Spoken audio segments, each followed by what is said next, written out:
What's going on, good people? It's Iceberg. I hope everybody out there is having a wonderful Wednesday. It's hump day. Let's get after it. Let's get out here and have a good day. Starting it off, positive attitude, positive affirmations, positive playlists, all the stuff that makes us feel good. To start the day off right. Looking into the eyes with the cold in the eyes, hair messed up, ain't brushed your teeth yet. Looking at yourself and speaking to all those beautiful parts of your soul. You know they're in there. Look at the positive ones. Don't even focus on anything you see that's a flaw because somebody else may see it as a beauty mark. Just focus on the positive stuff. The stuff you see that is wonderful about you and talk it. Say it to yourself. If you're by yourself, say it out loud to yourself. Just make sure that you are getting that positive attitude flowing in your mind, body, and soul. This one today is going to be mainly geared towards my veterans, but of course it's going to have a place for everybody because we're talking mental health like normal, like we normally do. It was an interesting day yesterday, and a lot of these things that I'm talking about now happened yesterday evening that made this, like I knew last night that this was going to be the subject today. So to all my veterans out there, I don't care what branch you were in, Army, Air Force, Marine, Navy, Coast Guard, Space Force, I don't care. It doesn't matter. If National Guard, all of that stuff counts. You went through basic training. You survived basic training. You, 99% of the times out of 100, have some form of mental service-connected disability. It may not be exactly PTSD. That's the one that everybody, focuses on because it got a whole lot of publicity. But there's a whole bunch of service-connected mental disorders that are similar to PTSD, but not the same letters, basically. You may have some of the same symptoms, same impacts on you. You may have some that are different. But if you survive basic training, and heck, if you didn't survive basic training, you obviously have something going on. But if you did survive basic training, and then you went on to, say, active duty somewhere, or, whatever, you go into your unit, you have some form of not PTSD, but some form of mental service-connected disability. I can almost guarantee you. And when you have service-connected mental disabilities, you are entitled to VA disability payments. So the point that I'm trying to make to y'all is, if you are a veteran, an honorably discharged veteran, you got your DD-214, you need to look into contacting the VA. Go on your computer. The best way to do it is to really get in touch with somebody who is a counselor or coordinator who helps veterans with filing their VA claims. Because there's a way that you're going to need to do this in order to get optimal results. Now, the basic things here that I'm going to give to you. Now, again, you still need to get with somebody because they're going to tell you exactly how to do it. But the basic things you need to do is get your claim in there as soon as possible. But, of course, work with the person because they're going to tell you what all to put in there.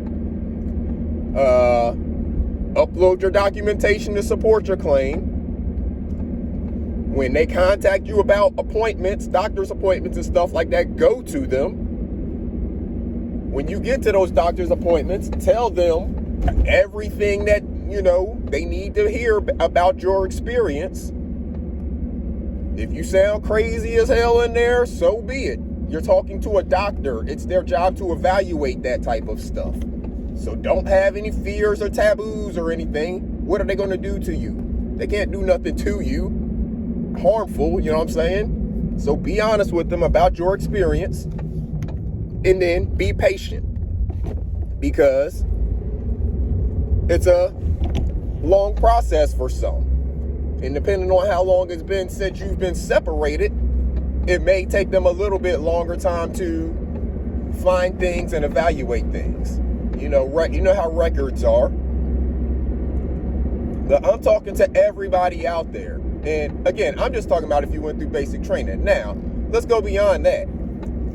It doesn't matter what your job was. It doesn't matter whether you are a cook, admin, all the way up to the highest special forces type of person, all in between. Think about some of the things that you had to do that had you not been in that job, you would have never experienced, especially at the age of whatever it was that you went into the military. A lot of us went in at like 18 years old, so we're still developing minds at that time. Think about an 18-year-old boy.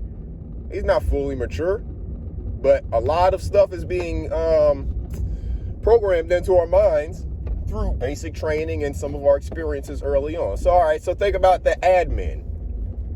You think that you're, these days, just sitting behind a desk or whatever. Now, back in the day, if you are whenever they went from boots to sneakers, as far as like y'all's PT and stuff, carry your ass to the VA hospital. Y'all feet all fucked up, and that's because of running in them boots, and the stuff was way different back then. So if you're a woman, oh my goodness, there ain't no telling what they owe you from the stuff that they put you through on all your body and stuff like that. If y'all have problems with y'all's bodies and pregnancies and stuff like that, and y'all's feet are messed up because y'all was running in them combat boots back in the 70s, man, if y'all don't go get y'all some of the stuff that you've been owed since you got out in the 70s.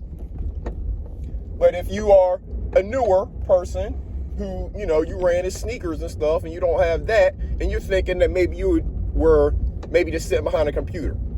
Think about some of the stuff you were processing. If a soldier, let's say there's an accident and a soldier dies, whose desk does that come across that has to process paperwork and get stuff to different people so they can do notifications of next of kin? Who's looking up the next of kin information in DEERS? That's you, the admin, right? Think about some of the things that you have to experience, some of the mental stuff that is messing up your head because you get to hear all of the situation. You hear when there's maybe a troop that is getting into trouble, and you kind of feel like you know what that troop needs. They just need someone to maybe pay them more attention. Maybe they didn't have a certain kind of role model figure in their life or whatever. You see that, but you're not in a position to do anything about it, and none of the people who are doing anything about it. Think about what that does to you psychologically. Think about all of the things that you see as an admin that just come across that a lot of people don't see. It's going to do something to you mentally. So you probably have a service-connected mental or psychological disability. Who else out there? Trying to think, because some of the stuff is pretty obvious. If you were in any combat arms, things like that, you probably definitely have some hearing loss. You probably have whatever type of physical stuff that there may be that's associated with whatever type of job that you did. If you've been to any of the schools, the specialty schools, air assault school, jump school, airborne school, Ranger school, any of the special ops, PJs, any of those special forces and special ops schools, especially the special forces and special ops schools, you're probably 100% service connected just based off of your ailments and stuff like that, especially if you went on to continue doing those things. If you're going to special ops schools and stuff like that, that means you're probably going to get put out in theater or doing something like that. And if not, you're spending 23 hours out of the day training for those things. So you're most definitely between sleep deprivation, survival school, the starvation and the mental things that you learn to do. If you've ever watched anybody be killed, if you've ever killed anybody, you're probably 100% service disconnected based on your mental stuff. Not to even include your physical stuff.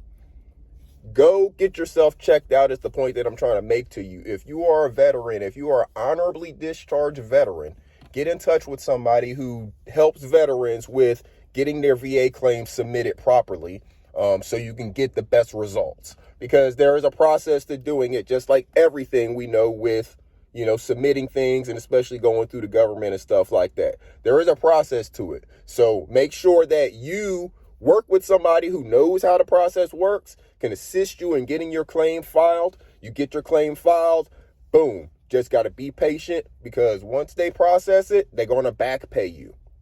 You're going to get back pay from the date that you filed your claim. So a big check might just show up in your bank account one day, and you'll be like, oh, okay, what is that? And you go figure it out. Oh, my claim got processed. Let's go see what percentage I am. Boom, boom, boom, boom, boom.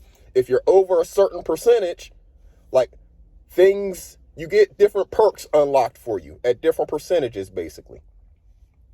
So I think it's once you get over 30%, you get certain stuff. And then, so once you get to 100%, in certain states, you don't have to pay any more property taxes. So don't miss out on the benefits that are owed to you, because, again, you served your country and you need to get paid for what it's done, the toll on you. So make sure that you're taking care of yourselves. Make sure you're taking care of each other. So all my veterans out there, make sure you go see the VA. Again, get in touch with a person that is maybe not associated with the VA directly, but they help veterans. Somebody you trust now. You can find a bunch of trustworthy sources. Just look up, sources online from some of the trustworthy veteran sources that are out there. They pretty much all have somebody or can direct you to somebody. And it's probably a lot of word of mouth. If you know any veterans in your circle who are getting VA disability, ask them how they got theirs. Most veterans are happy to share how they worked with, and how they went through the process. You know what I'm saying? If you know me personally, you can reach out to me behind the scenes, right? So take care of yourselves and each other, good people. Make sure you are taking care of your mental health and teaching the babies how to take care of their mental health. And make sure y'all get yourself some seeds planted. It's always gardening season. You can always find an excuse not to, right? So just find a reason to go ahead and do it, good people. Until next time, y'all take care of yourselves. This is Iceberg. Salute.